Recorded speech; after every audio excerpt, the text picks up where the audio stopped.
Thank you to Big Sky Economic Development for supporting The Vault at 201 North Broadway.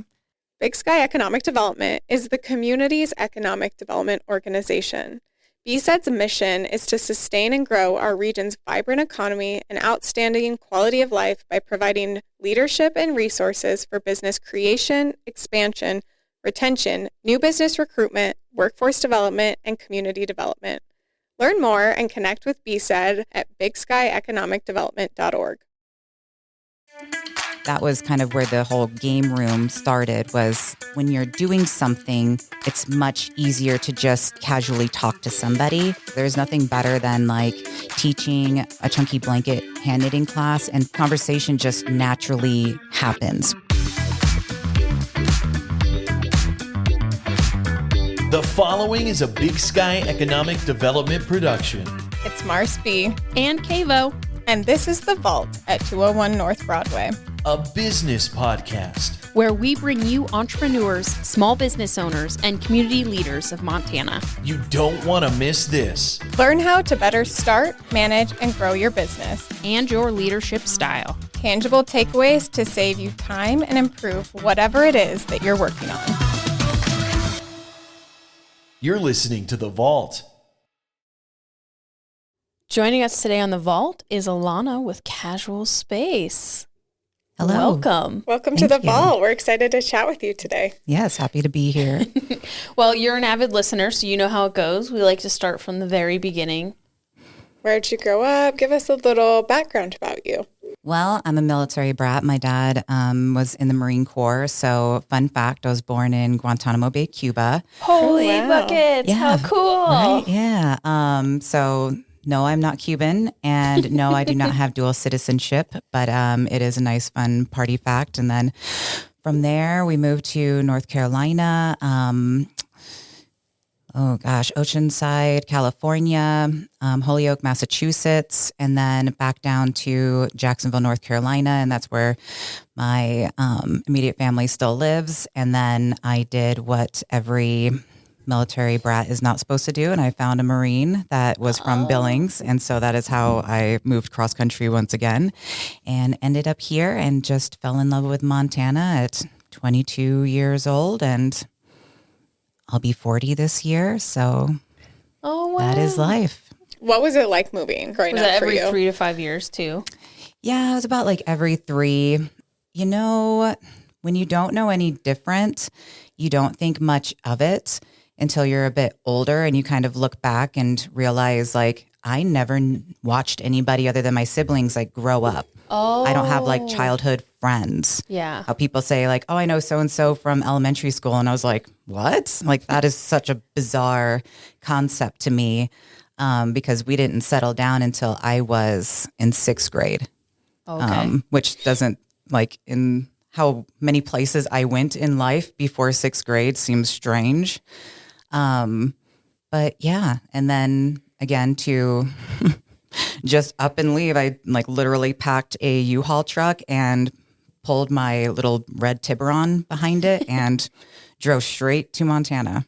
Oh, wow. So did you meet your now husband in Florida? Nope. No.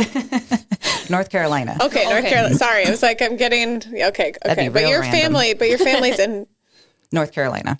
Jacksonville, North Carolina. Got it. I don't know why I thought Florida. Okay. It's okay. Our movers, when we moved from Massachusetts to North Carolina, actually took our moving van to Jacksonville, Florida. But there is a Jacksonville, Florida, because I'm like, I'm not crazy. No. Is. Okay. So yeah, you're not the only one who, so yeah, we were in the middle of a hurricane, as a matter of fact. Oh my God. I don't remember which one it was because I was there for like Bertha and Fran, some of like the major ones. But it was, I think, a more mild hurricane while we were there. But all we had was like bedrolls from, I don't remember where, but just kind of hunkered down through a hurricane with none of our household items because they were down in Jacksonville, Florida instead of Jacksonville, North Carolina. At least they were safe, right? Kind of. Yeah, I mean, eventually, it came around and we were safe, So you're probably like, I'm tired of sleeping on this bedroll.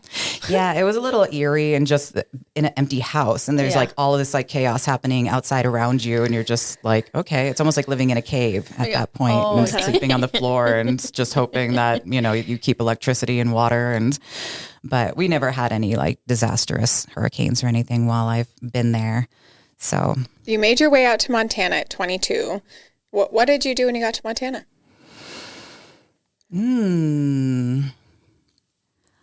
Got a job. Let's see. My first job was like at Buffalo Wild Wings for a few months. And because, I was 22, initially I was waiting for in-state tuition because I had just finished my associates back in Jacksonville, North Carolina. And so before I went on to get my bachelor's, I was going to go to ECU and then pulled out of that because we decided that he was going to get out of the military after he got back from Afghanistan and moved to Billings where he grew up. And so we moved into his parents' very nice finished basement for some time looking for an apartment. And then, just kind of had some restaurant jobs. I worked at City Brew for a good amount of time and then started working at St. V's and moved my way up there and then decided I wanted to go back to college at like 26 and did that. What did you major in? Health and wellness. Okay. Did you do local or did you do online? A little bit of both, but mostly in class or whatever, in person. I really wanted to, I just do better that way. I'm more accountable than just, logging in and hoping that I get it done. And I really liked that. And thankfully, being at St. V's, I was able to just transfer into an evening job that was from 3 to 11:30. And so I would go to school, from 7, 8 until I had to go to work. And so I had full-time college, long full-time. days. Yeah. But, I just kind of went through it for, I think it took me 3 years in the end because my last semester was like 2 classes. Mm-hmm. What made you want to go into health and wellness? It's something I always wanted to do. When I was when I enrolled at ECU, that was actually my goal, was to get into dietetics. And so unfortunately, they don't have like a 4-year dietetics here. I'd have to just go to health and wellness. Mm-hmm. And then my plan was to go to Bozeman and get my master's in nutrition. And then I met my now husband. And that, again, changed life and all for the best. Very, very thankful, very happy. So then you do that. You're working at St. V's. Do you stay at St. V's after you graduate? Like what was that path to, those things that happened then that got you to now?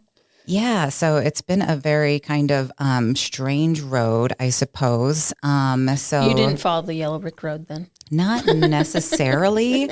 Sometimes like looking back, or it seems like a funny, like I'm not doing really necessarily much in the realm of what I went to school for, which does not make me feel like I regret it by any means, because it taught me a lot. It taught me to like just get through the tediousness. And I'm a very, I like to move. I like to, do active type stuff, and to have to sit and, research or write a paper or do a lot of that tedious things that you have to do in college is just like killing my soul. And so it really like helped me to like, just stop and do it. It's not fun, but it needs to be done.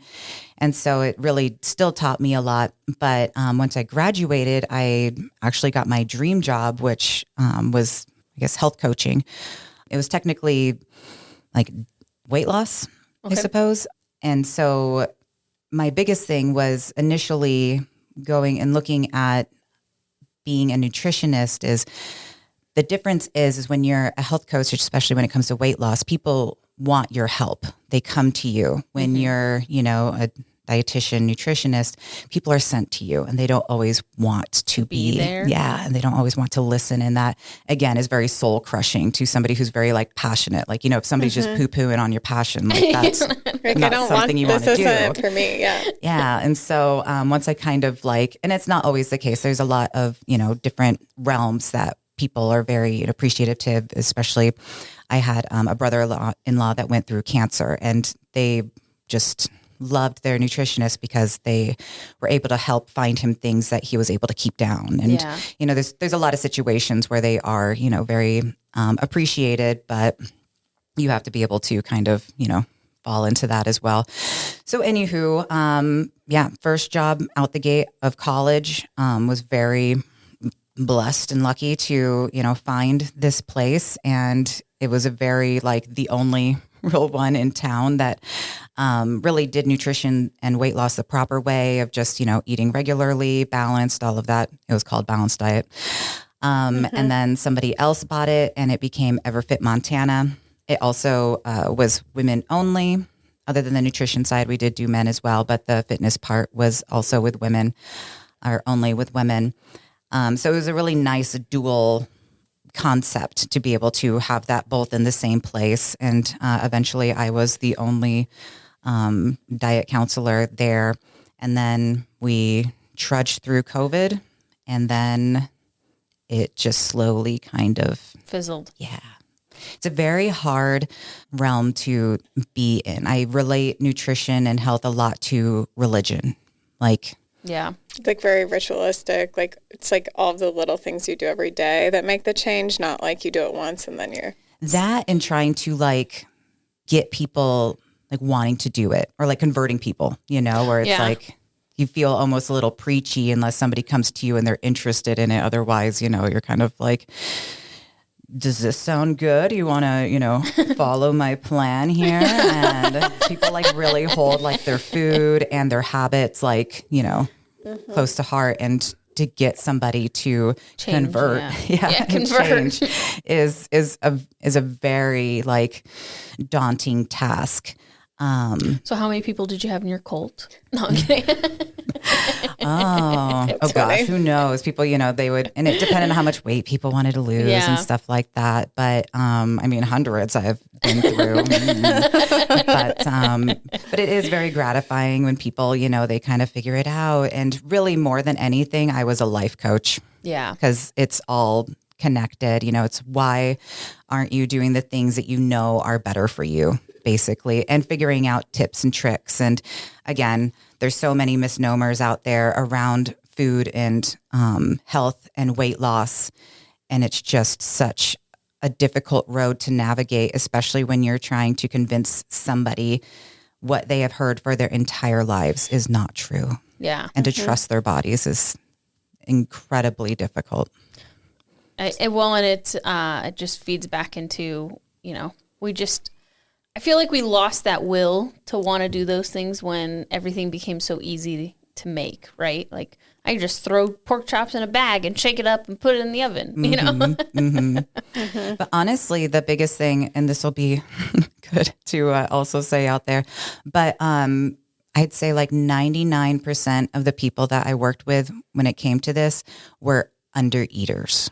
Oh, okay. Yep. It's that you're not eating enough, especially once you hit a certain age. When you're younger, your body's growing and it has to just survive and do what it's going to do. And so, yes, you can not eat and lose weight because that's just what your body is built to survive and do. And then you hit a certain age, it's probably about late 20s, somewhere around your 30s, where your body is a lot less forgiving. And so people have this idea in their head, well, when I was in high school, I just didn't eat lunch every day, or I only ate dinner or whatever it was, and I lost weight. Well, yeah, when your metabolism is just trying to grow your body, it will naturally do that. But once you get to a certain age where your metabolism stops doing that, and, we're on the slow roll of death. Your body's going to start storing fat instead, and it just doesn't work the same. So people have this idea in their head of no, I know this works, but your body's just not the same body as it was when you're 20s. Yeah. No, I feel that. Yeah. I was I get up, my knees are all crunchy, and I'm oh God. But it is different as you get older, eating and all of that is just different. So you talked about that until about the pandemic. Then what, did you stay through COVID? Or what was that change? Yeah, my job was a lot easier because I could you don't have to be in person to counsel somebody. So I would just do phone calls through that. And thankfully we weren't closed for too long since we were kind of set up differently from a typical gym we were able to do a lot better with like the cleaning, the spatial kind of things with people and, you know, kind of doing things by appointment and all of that. So I think we were only closed for like 3 or 4 weeks. I don't remember. It's things that I have just brain dumped in the past. But either way, we had a much easier way about things than a lot of places did. But yeah, I don't know. It was there was many a thing in foot of why the place closed. But during that time, it was just kind of this very beautiful transition of I was already feeling discontent with what I was doing and wanting more. And it just kind of became instead of me deserting the place, it just closed. And so it's like, okay, I can hang out here for a few more months and just wait for it to close. And then we officially closed on like Memorial Day weekend or whatever that was. And then I took that summer off with my daughter. And that is when I started kind of really hunkering down and building my whole idea of casual space, and getting into that was kind of my whole grand scheme of was that May? And then I ended up opening casual space from zero. I barely had like much thought into anything other than like having a fun summer with my daughter, who would have been like 5 at the time, I think. And then I think once she went back to school, I kind of hunkered down and started, writing some ideas and plans. And I've had some of this floating around in my head for a long time. It's always been a dream of mine of having a small business. I have no idea why. I was just going to ask, did you always think you were going to be a business owner? I have no idea. But I remember from like being in North Carolina, and my first dream was like before coffee shops blew up, and I was like, that's cool. I want a coffee shop. And I remember that kind of being one of my first ones. And I think just the idea of like being your own boss and having something that's yours and that you create. I was probably, maybe the dream started like somewhere in high school or something. Oh, wow. Just kind of like one of those funny things where like, that's always just kind of rumbling around your head, and you don't really know where it came from, and it wasn't anything distinct. I'm sure at some point, like I could maybe pin it down to something, but for whatever reason. And then I worked for a small business, and I was like, this is terrible. I'm like, it's so much stress. Like it was definitely a lot more working parts when I worked at Everfit as a small business, like a lot more with employees and just, all of the things. But I just remember thinking like, there's just so many things that can go wrong or that do, or, variables out there, and it's scary. But once, it went under, like that was just, I don't know. It just like, I had to do it. I had to get it out, even no matter what happened. I had to say I did it, because I really lived my life with no regrets. Like for the longest time, my only regret was that I never got to play soccer. Oh, did you join? Yeah. Like, we could have found places wherever we went, but for whatever reason, whenever we would move, it just kind of like you started the next thing. Like gymnastics is over. Now we're trying karate or t-ball or whatever. And so, with soccer, you really like, you start as young as possible, and then you play forever. Or else you are no good, and it's just not any point. But when I moved here, this is the first place I've ever been that had like adult leagues. Yeah. So I got to play soccer. And so like now I'm like, I have no regrets in life. I have literally done like anything I wanted to do. I checked off soccer. I am good. Yeah. At least like, for things that I can still do into the future or whatever.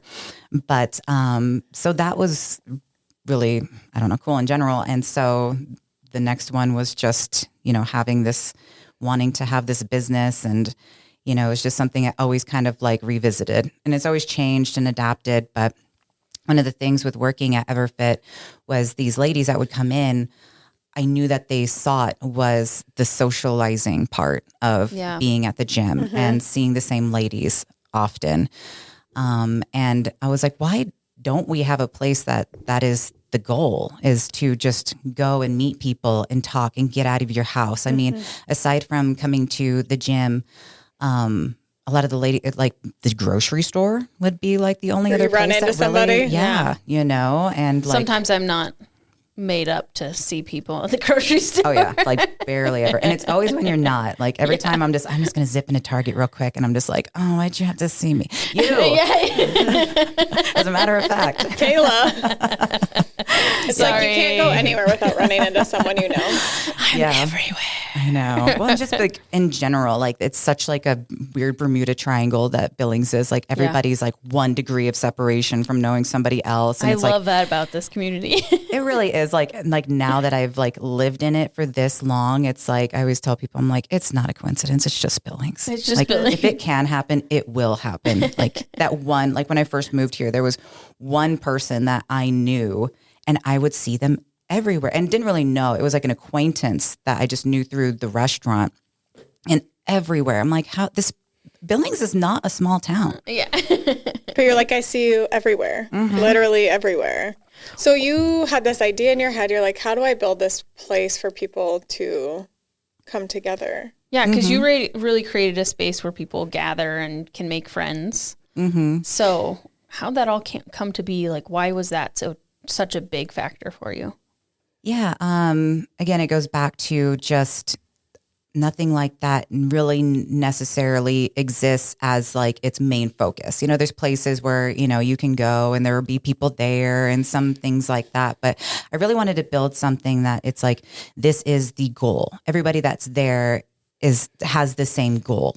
You know, if you go to, say, a bar or the gym and you start talking to somebody, it doesn't mean that they are interested in meeting other people or what have you. And so I really wanted a place where it's like, okay, if you come and you're participating, you are here to like talk, engage, and really be open to that. You know, whether you already have, you know, groups of friends and you just want to try something different and you're just like one of those gregarious people that are just very friendly and outgoing and social, or if you're somebody that like you're just at that place in life where you realize, gosh, I really don't have anybody I can call if I want to go to this concert or just get out of the house, just go to a restaurant or just, like literally leave the house.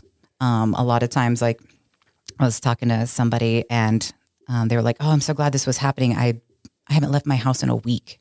Oh, I'm like, I mean, like those kind of situations. And it's all like, okay, well, I'm glad that you're here. I'm glad that we're creating these things. And it's just, you know, continuing to help people like understand, you know, the concept and what it is. And like, I knew going in that, you know, it's especially, man, I don't even know if my husband, well, by now, really knows, like for the longest time, like he didn't know what I was doing.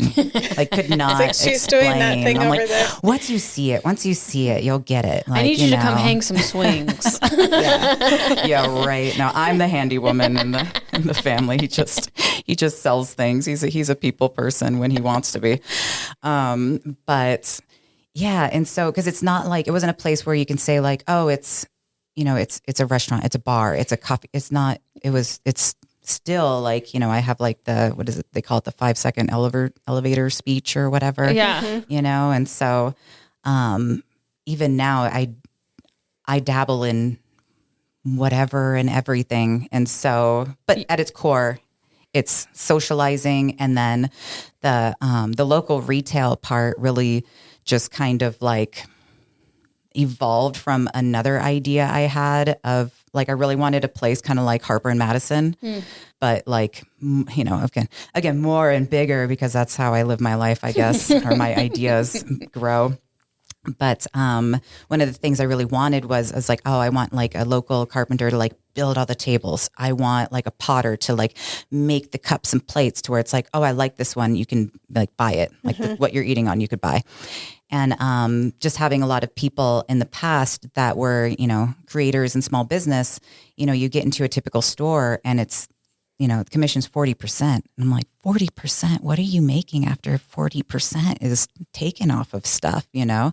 And so I really wanted to create a place where like everybody and anybody, whether you've been doing it for years or you just started this past summer, could have a place to display and sell their things at an affordable price. So tell us, for those listening that are like, okay, I haven't heard, and I also want to talk about where'd you come up with the name, but tell us when people, like, what are they coming to experience? So it's a place where they can gather And Give us your pitch. it doesn't have to be 5 seconds. That's right, for yeah. the birds. Yeah. So, yeah, I mean, it's really a place to bring people together to socialize. We do classes, game nights. Oh man, book clubs, hobby nights. Like tonight we have 2 book clubs. Those are continuing to expand into different like genres. So now we have like kind of like an easy reads. We have more of like a historical, like, you know, kind of more we call them like the deeper books. And then we are starting our first romantasy book club tonight, and then now we have a thriller book club that meets on Saturday mornings. And so Oh my gosh. yeah, just kind of continuing to expand that, which is a lot of fun. But yeah, we do line dancing lessons. I've done Spanish classes. We're starting travel meetups for people that like want to say like, my biggest thing is when I finally take the trek and that horrendous flight over to somewhere that's not the United States, I want to go and I want to know like all the best things. I want to know the things not to do, the tips and tricks. And how do you know that other than to get it from people who've done it? Yeah. And so I'm like, okay. And people that want to talk about their travels. And so it came up one time, somebody was saying, she's like, oh, I don't have anybody that, you know, I can talk about these wonderful things that I've done because, you know, all of my friends just want to talk about their grandkids and whatever, which is also wonderful. But hey, everybody's different. And so it just kind of dawned on me. I'm like, that's such a great thing because I know so many people who love travel. And especially like a lot of times in our book club, they, you know, our books would be set in different places and they would talk about, hey, I'm going here or I've been there. And so I was like, there is enough people that are interested in talking about where they've been, what they've done, and then people who want to go there, who want to know those insider tips, you know? And so that's another thing that we're getting started. But I'm also starting like a paint your own pottery. That's my latest That's fun. That's endeavor. cool. I'm super excited about it actually. And even like having like my local potter friend now, like him creating things that people can paint and doing classes. And so honestly, like I love to dabble in everything and anything. I just reached out to another guy that I've talked to and worked with in the past about doing some cake decorating classes. Oh, that's cool. Yeah. So yeah, I just love to do anything that people want to do and that bring people together. There's nothing better than like teaching a chunky blanket hand knitting class and people just, you know, randomly talking with each other, Yeah. you know? And so that was the whole premise of everything that I have brought in there is that when you're doing something, it's much easier to just like casually talk to somebody because it's not just this weird awkwardness of like, you're just sitting here Staring at each other. Yeah. And hoping like, is that person nice? Do they want to talk to me? Like, But you can kind of just like, as you're doing something like conversation just naturally happens, whether you're like asking somebody a question or whatever it is. And so that was kind of where the whole game room started was like, what's easier than like sitting down at a puzzle and, you know, kind of just casually chatting or starting a game with somebody and conversation just starts. But yeah, that was kind of like the idea of the premise and having all of these things to do was to avoid that awkwardness. And it's also like kind of led into this whole, whenever I host parties, you know, you go to like a baby shower or these things where not everybody knows each other. Yeah. But there's things to do, you know, and a lot of times people do like have those kind of things at their house or whatever. But, you know, there's such an array of things for all ages. And so, or just even things to look at. Like people are always, of course, they come in, they look at all the local things around the walls. And so it just naturally kind of like relaxes people. And it's more of a comfortability in a place when it can be very like anxiety provoking to be around a bunch of people that you don't always know. Which really does happen. I'm thinking like baby showers, bridal showers, things like that you go to and you're like, I don't know half these people, but here I am making small talk or not. It's the perfect space for it. It's a quite like larger area that you can do a lot of different things. Like she said, she does line dance classes. How I think fun. you've even had like a pop-up theater. Oh yeah. Yeah. We have backyard theater come in at least a couple times a year. We're already planning into next year. But yeah, I always tell people, I'm like, if you can do it, we can do it, you know? So I'm like, if it'll work for you, it works for me. So yeah, it's always interesting, you know, what people come up with and, you know, have ideas for and even that, you know, give me ideas of things. I love that you're constantly listening to people when they're talking to you about, oh yeah, you know, and then you survey your followers too. Like, is this something you'd be interested in? Then you're like, okay, we're going to make it happen. And it's just nice to see that. So two questions. I'll just do one at a time. I ask too many questions and then we forget. So are they signing up on your website and then are they paying for some of these things? Like, how does that work? And then I guess the other part to that question, it's like anyone, right, can come. So like Kayla can come to class X and then someone that just moved to town can find you and come to, and then they meet, right? Mm-hmm. Mm-hmm. Yep. So, when it comes to classes, like those are all on the website and you have to pre-register, just because a lot of times there's either so many places or so many spots available, and B, like allowing the teacher to know, you know, how many supplies and all of that to bring. Usually they do bring some extra stuff. Occasionally we have somebody that just kind of like shows up. So they do try to typically have at least one extra spot for those instances. But otherwise, everything is just drop in. When something's happening like tonight, like I'll get asked that pretty regularly, especially with the book clubs, you know, can they just drop in? I'm like, everything is. There's nothing exclusive. Like people, they'll choose which book they want from which club. So they'll bounce around. Life, there's, you know, sometimes the day just doesn't work with those people. So we have a lot of regulars in our book clubs, but we have a lot of people that will drop in just because, I read that book and I loved it and I want to talk about it. I guess going along with that is one of my biggest things to avoid is like the cliquishness of people that already know each other. But again, like the whole premise of Casual Space is that these are all people who want to continue to meet more people. Like nobody's like, I'm good. Like these are, I only talk to these people. I only talk to the people that I know. Like people are always like, whenever there's somebody new, you know, very welcoming, you know, whether it's the dining club or, you know, bunco and where you sit and bingo and all of that kind of stuff. Like, you will not just sit there and not talk to somebody. Like somebody is going to like ask about you and then they're going to, but in like a lovely way, you know, not like in an interrogating, like, oh, these people are just like jumped down my throat. It's just in a very I'm ready to meet people. We're ready. Right. Give me your number. What are you doing tomorrow? Well, and one thing is there's not a fee to shop. Right. Yes. And so I think that's something that you've had to battle is some people think, oh, I have to pay a fee to come in and look at the vendors. That's not the case. Right. Yeah. Because when I first started, I was doing like a more membership type thing. And then for the game room and just like, you know, so you can kind of almost like a punch card kind of aspect to it. And realized, no, you need to like grow your awareness and your business and allow people to like understand what you are and what you provide and what you do before you just kind of like out the gate assume people are going to get it. Like I tell people all the time, I understand why they say like 2 to 5 years for a new business because it just is that. Like you have to like until you are like you've got your roots in the ground and that word of mouth and just other, you know, abilities to get your name out there. And especially as, you know, a new concept business, like you really have to grow that understanding and like security in people of like, okay, this is what happens when I go, this is what I'm going to do. Like I can just do this.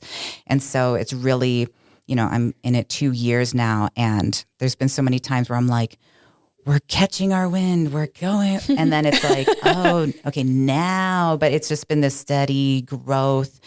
But I've just learned so much in these past 2 years of just how things go and work and just what it takes. And it definitely takes like some willpower and perseverance and hope and money. Oh, money. To just like, but I believe in this like so wholeheartedly, and I get such great feedback. And even in this amount of time, like there's been so many people that like, have been like touched and changed by, what I have created so far. And I just look forward to like continuing to have that effect. Like in my last job, it was in a different aspect of people's life and health and self-confidence. And now it's, just in a different capacity that I'm able to really feel like I have an impact on people's lives. And I think that is such like a powerful and enriching thing. Fulfilling. Yeah. There you go. That's the word. So tell us where the name. When, like, did you know right out of the gate, you're like, this is it? Or you're like, I got to think about it. I have the concept. I just now need to think about what this concept is going to be called. Yeah. As I've like dreamed in the past and had different ideas on, things that I've wanted to create and open, I've always been a name person. Like, I think it's really important to like, you can kind of like, I almost like would create the name and then build things around it as well. And so when it came to Casual Space, I don't remember. I'd have to like go back in like my little book of notes and see what else I might have had written down. But I just wanted it to be like all encompassing. I told my husband, I'm like, if this doesn't work, like I could be a record store. I could be a furniture store. Like it's Casual Space. Like it's everything and anything. And I really just wanted a name that really did encompass that, so that I wasn't like pigeonholed into something like something arts or crafts or, and so, yeah, basically that. And so it's also, again, I know that I gave myself this uphill battle because Casual Space is also a very ominous.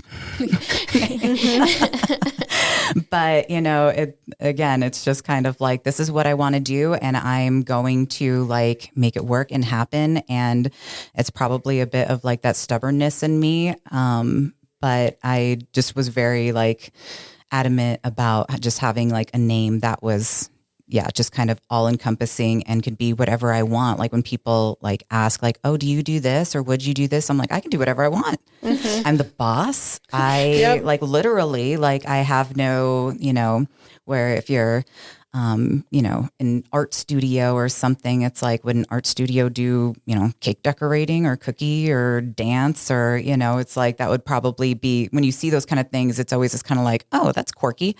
But with me, it's like, whatever. I can do everything from, these Spanish classes to, gosh, Well, I think painted pottery. From what you've talked about it's like it is casual, and you're providing a really great space for all of these like connections and touch points to happen for people. So I think that it does seem like big, but it means something to people, right? Mm-hmm. And I think once people have come in and they've experienced it, they realize that it's just a warm, friendly space to be involved in.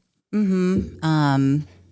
So, but that's the biggest thing is just, continuing to spread the word, get it out there. But I definitely believe like word of mouth is huge. Like I've seen a ton lately. I mean, you've always been a very good, Kayla talks about you guys all the time. Yeah. Especially like on Marketplace and stuff. But now I'll see me tagged, all over. People I don't even know. Yes. Like if not one of my regulars, I would say, are recommending me and check out this. And I'm like, that is so awesome. Like, like I couldn't ask for more than that.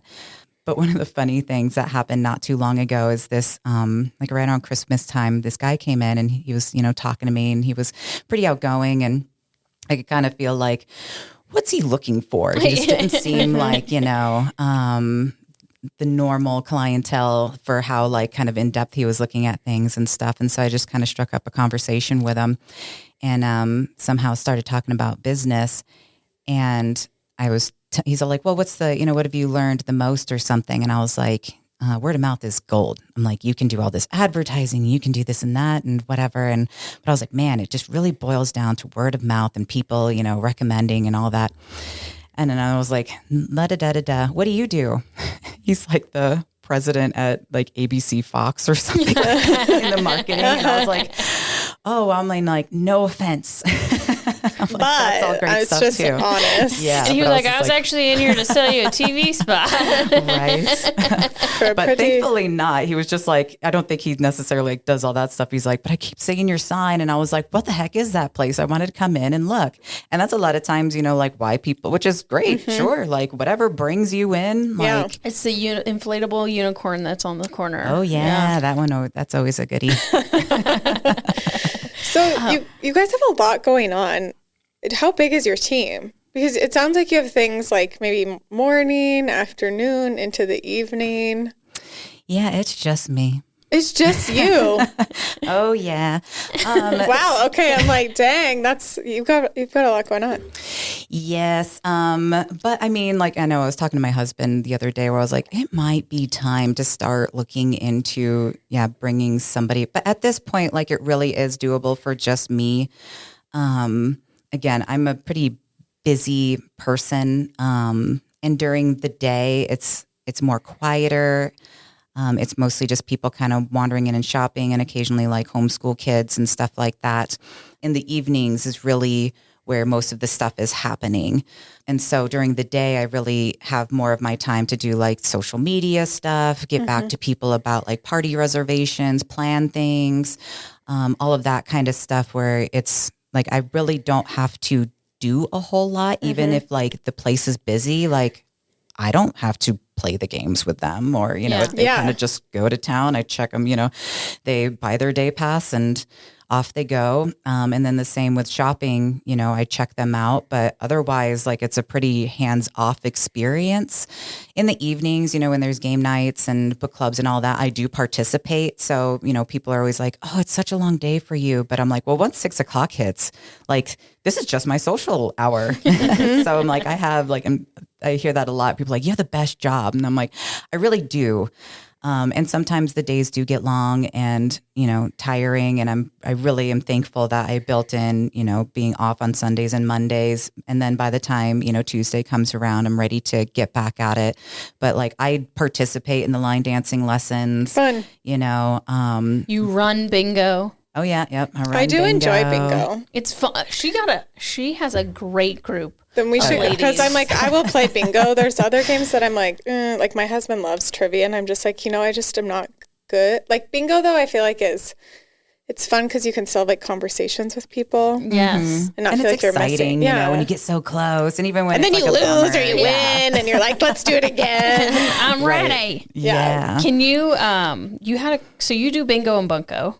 Mm-hmm. Can you share your crazy story about your bingo and bunco nights? How you ended up having to get your gambling license? Okay, I was like, yes. Yeah, because you do bingo, right? Yeah. We used to do it as a fundraiser for school, and then that rule happened, and then we couldn't anymore do it in the school cafeteria. Yeah, you have to, even with like those, have to have like a one-off type of license. So yeah, that was a funny whole situation, which is another thing that hopefully other businesses out here listening can learn from I don't know if it's a mistake or just lack of understanding. But when it comes to alcohol, you basically either have a license or you don't. And so there's no giving it away. Like there's no, you know, sip and shop. Like all of that's technically illegal. There's no BYOB. So at least from current understanding, because also a lot of the people, when I would ask questions when it came around to like the gambling and the alcohol and stuff, the people in charge often don't really know either. So it's a very like strange kind of in the abyss place to navigate. Yeah. Because I'd be like, can I do this or is this like this? And like, let me look that up and get back to you. And I'm like, okay, well, I mean, I know like it's kind of like being a lawyer, like you don't know all of the things, but it was pretty like basic stuff. Like, can kids play bingo? You know, and so like eventually I figured that out, or like what I have to record to be able to like keep my license and all of that, you know, and so. Can kids play bingo? I guess I don't know the answer. Oh, they can. Okay. Oh. Yep. You just can't do money, but you can do prizes. Okay. Oh, okay. Yeah. So, eventually, that was kind of my plan, was to do family bingo, but kids kind of, don't have the best, attention span a lot of times. And bingo can be a little, monotonous if you're, wanting to play something. So we'll see. But anywho, they'll get to that point in their life where bingo is life. Exactly. Once you understand what's at stake, you could win these things. You can win a prize. Yeah. So maybe, I guess, if once I display cool prizes or something, they'll be into it. But anywho, that's another thing for down the road. But so somebody churned me in for, including like alcohol and stuff in events. And so it used to be you can give it away. You just can't, unless you have a license, you couldn't sell it. But again, that's not actually true. And so that's what I was doing. So somebody out there in my first 6 months or something of existing did not like that I was doing that and turned little old me in. And then while the very nice gentleman who, kind of came and figured all that out with me, was looking in my door because he came on a Monday when I was closed. He saw that I did bunco. And so then that led into this whole gambling situation of, dice games. Dice games are apparently like the devil's work for some reason. Has nothing to do with money. Like I could have like $10,000 bingo pots. They don't care. I mean, you pay your taxes, but has nothing to do with the money. It has to do with those devil dice. Just can't be throwing dice. It can't be. Sparkle, Yahtzee. No. Nope. Can't be having Yahtzee, it. Shut the box. Dice games. Oh No, my it's not. God. No, you still can't like I am not supposed to be even like doing bunco anymore. Like it's supposed to be like people can come play, but I'm like not supposed to be having like my hands in it whatsoever. Dice games. So you don't anymore, right? Right. Interesting. Not at all. It's devil dice. Devil dice. That's so interesting. And then the other Yeah. thing is that people couldn't tell you. Like they didn't have answers for you right out of the gate on some of it, which is interesting. It's just, the laws are very like, I mean, if you read them, it's all like, very like gibberish sounding stuff. It's like trying to read like the Old Testament or something. And you're like, what are all these words? And what is it What trying is to Jonah say? saying? And so it's like, all this kind of like legal mumbo jumbo kind of sound and stuff. Cause I try to read some of them to try and figure out, cause you always try to figure out your loopholes and whatever. And, but yeah, I was just kind of like, we'll just not. And for the most part, like I thought it was going to be a much bigger deal. And I looked into how much it would cost to like have like a beer and wine. And, at least at the time when I was looking, they weren't like, 30,000 comparatively to like hundreds and up to $1 million for like a liquor license or whatever is like small, change. But it's really not been something that's hindered people, or that people like, a lot of people actually appreciate that there's not alcohol there. Well, there's plenty of places to get that, but like they're getting different experiences with you.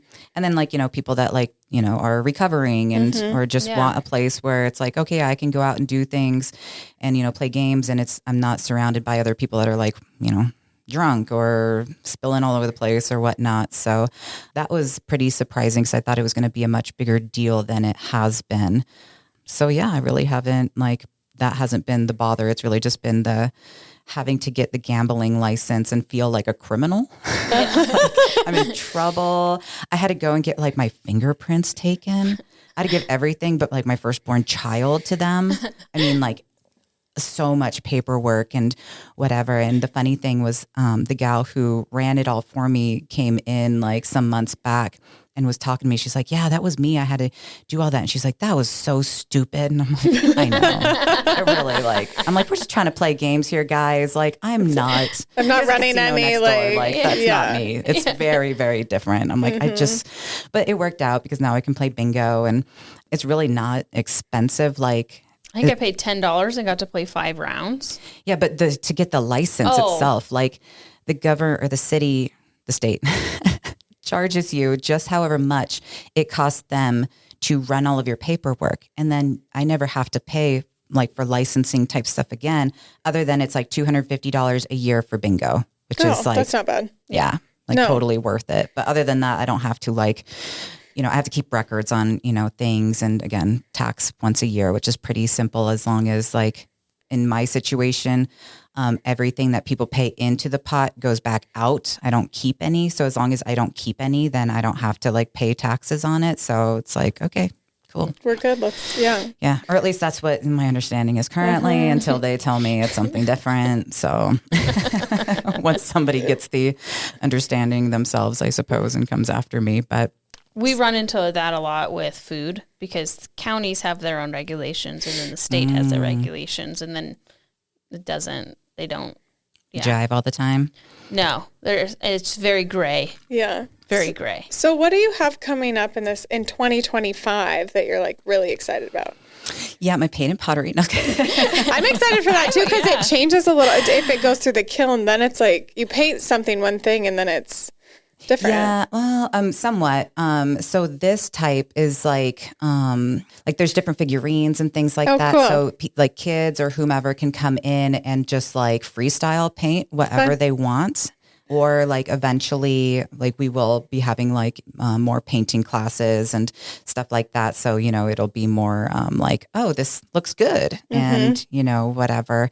So yeah, that's kind of, I guess, the soonest thing on the docket because I'm literally like just bought a whole bunch of paint and, you know, mugs, plates, bowls, figurines, all of that. And so that's kind of like on the top of my, you know, to-do list currently, getting that kind of stuff done. And then otherwise, the whole like travel meetups is another one that I'm kind of like starting to work more into. I guess the cake. I'm always looking for different classes and stuff. I always like to primarily do the things that other places aren't or would be like weird if they did, you know? So that's a lot of fun. And so I guess that's another thing because I am just me.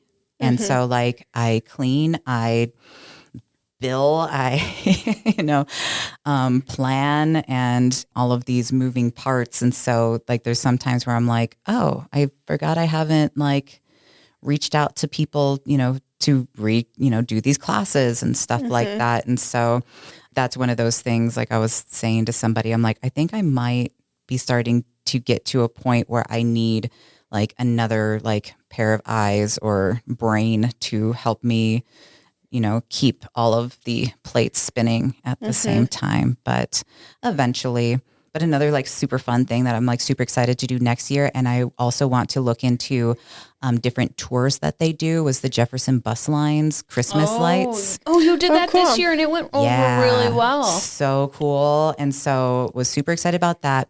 But also they do like other ones like to like Yellowstone or, you know, so I was actually just thinking about that, you know, in the, what is it? The shower thoughts or whatever of like, we should go up the pass. I wonder if that bus could get up the pass. Could we do that in a day? How much would that cost per person? So all of like these things, just because like those are experiences like that'd be so terrifying for me. As I was kind of thinking, I was like, that, I don't know, those switchbacks, that might be a little, I don't know how that, but they get the old park buses up it. So right, I mean the Jefferson buses are bigger, but they get the old ones that the steering's just a little different. Yeah. So I'm sure it's doable, but figuring out those things, because even with like the Christmas bus light tour, like we did it. And so the same people that did the Lulu trolley before they got rid of it or sold it or whatever happened, are the same ones that set it up again through Jefferson Airline bus lines.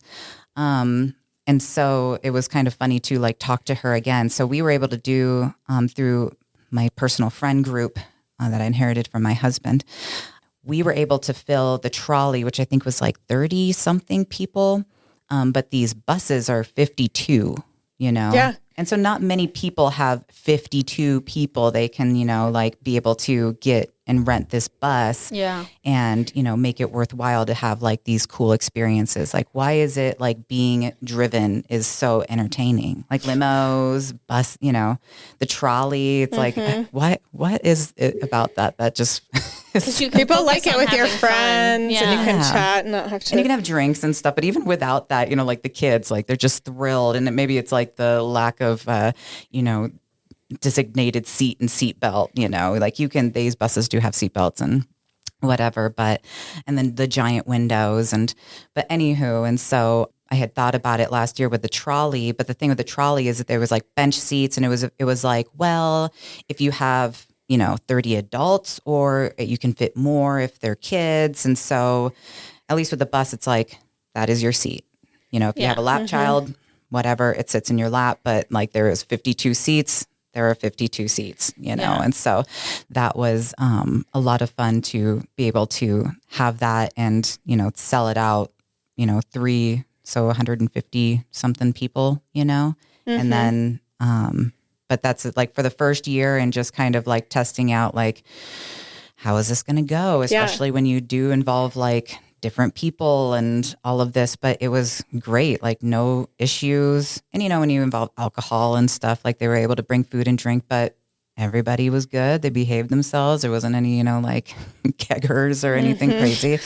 And so I was like, okay, I was comfortable, doing that last year. And so next year, being able to provide like more nights and stuff like that for people that, otherwise you wouldn't be able, it'd be very hard for just like the average person to just, be able to accomplish that. So it's cool, like being able to, all of the things that I do that just like people get so excited and love so much, like there's like no better feeling than that. Well, it's been so much fun to have you on. And since you listen, you know what's next. So we'll hear a quick message from a sponsor and then jump into our rapid fire questions. Big thanks to the Small Business Development Center for sponsoring The Vault at 201 North Broadway. The SBDC is an incredible resource for small business owners, offering free one-on-one counseling, business plan support, market research, financial projections, and much more. Whether you're just starting out or looking to grow, they're here to help your business succeed. Reach out to us at bigsky.economicdevelopment.org. Welcome back. It's been awesome to hear about your business and to learn how it all came to be and your passion behind it. And so we're going to ask our rapid fire questions. Because you're a frequent listener of ours, do you have a favorite episode so far? I don't know. I guess no. I think like just getting information just from like all of them, I guess to me is what I take away mostly from it. It's kind of like the other podcasts that I listen to where I don't know if I necessarily have a favorite, but it's just so nice to be able to just hear different perspectives and like more background information from different people than anything else. So it's more of like an accumulation of things because you take something from like each one. Oh, I love that. That's exactly why we do it. Yeah. Yeah. And thank you for listening. So what is some of the best advice you've ever received?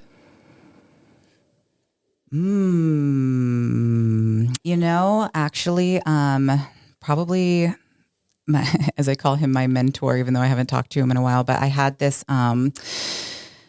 teacher in college called Nick Pertwee, and he lives in Bozeman now, but he's just so like such a go-getter and has so much like energy for life and has done like so many things. Health is wellness, right? Yeah. Mm-hmm. Okay. So I met him as like my college professor, and again, I went back to school like later in life. And so I don't think he realized we were closer in age than he like knew or whatever. Like everybody, which is great. Like you want to fit in, you want to just like pretend you're one of the college kids. So whenever it would come up that I was older, like people never believed it, I guess, or whatever, or just assumed I was one of them, which was nice. But then at the same time, it's like, oh no, we can actually like be friends because we are like just in different kind of places in life. But I think he's just like a couple years older than me. But anywho, so I met with him before I started to kind of go on this endeavor and just kind of asking him like his opinion on things and stuff like that. And one of the things that he told me was, if you can do it, go out and create this on your own. It's like when you bring in partners and stuff, he's like, you lose some of like your ability to make those decisions and to like put things in like the direction that you want them to go. And I just thought that was like so like enlightening at the time, and looking back and seeing some other instances of places with partners and things of that nature, or like investors and all of that. I'm really glad that I went the direction that I did, and that like I can do whatever I want. Like I am the only one that I have to ask to be able to, say yay or nay, other than like my husband, if it, requires like monetary things. But, he stuck with me. So there's no leaving that one. But yeah. I like that. That's awesome. What is your favorite event you host?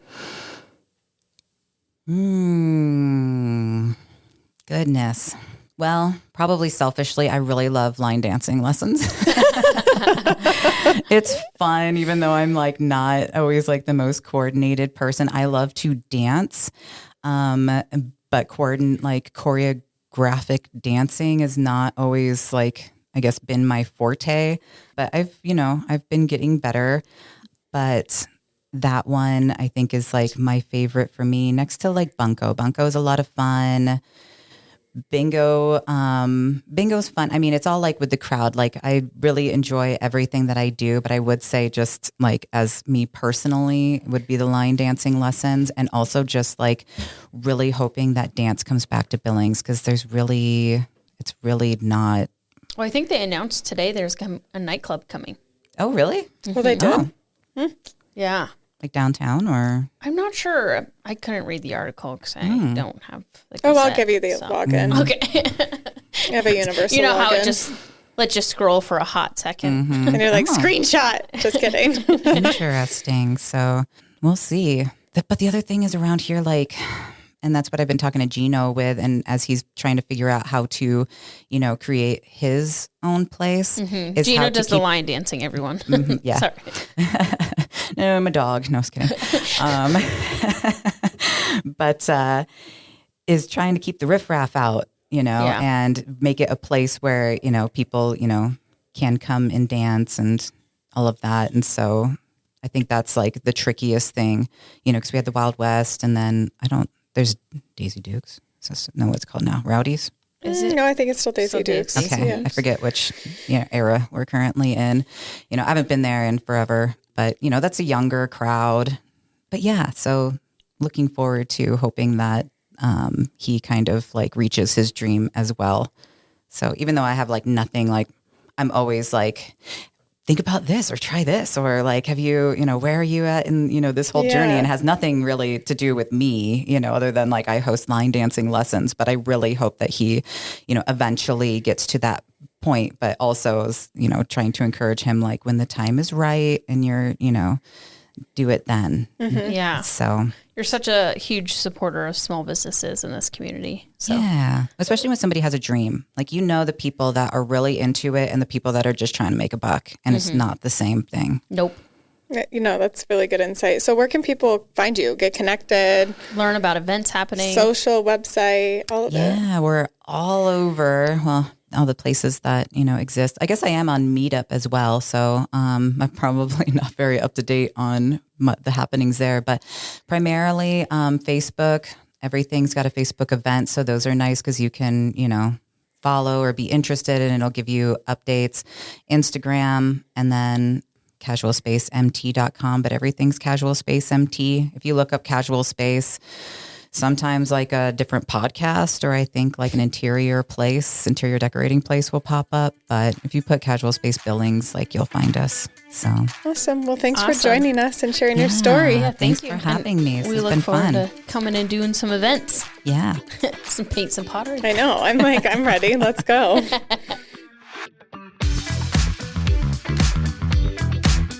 We hope you enjoyed this episode.